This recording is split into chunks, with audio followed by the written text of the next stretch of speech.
And then they also try to answer the question as to why Cinderella stuck around despite being mistreated and being a servant girl and abused by these people. Like, she's old enough, why didn't she leave? And so this movie tries to answer that because we get a scene when she is in town and a friend of hers is asking why she stays.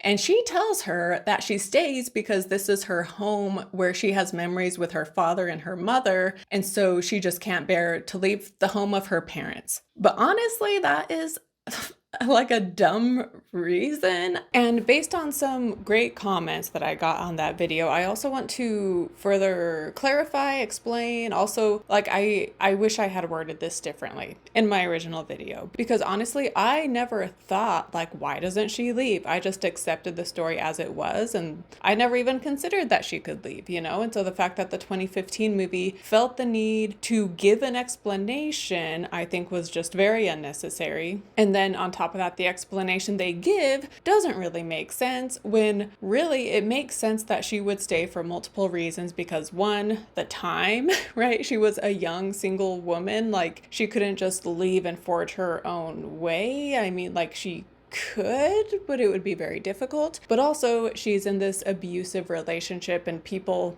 meaning an abusive situation with her stepmother and stepsisters. And so leaving an abusive situation like that, where the abuser is the parent, even a step parent, it's not as black and white as like, oh, just leave. And this is actually something I talk about in my video for Mommy Dearest, for example, because the daughter continues this relationship despite the mother being abusive, and yet it makes sense, right? Because it's not as easy as like, oh, just cut them out of your life. Like, abusers can manipulate their victims so well, and so it's not this black and white situation. So anyway, my issue isn't necessarily in that Cinderella stays when she should have run off. My issue is more in just that, like, why did the 2015 movie feel the need to provide this lame explanation at all? They should have just let it be.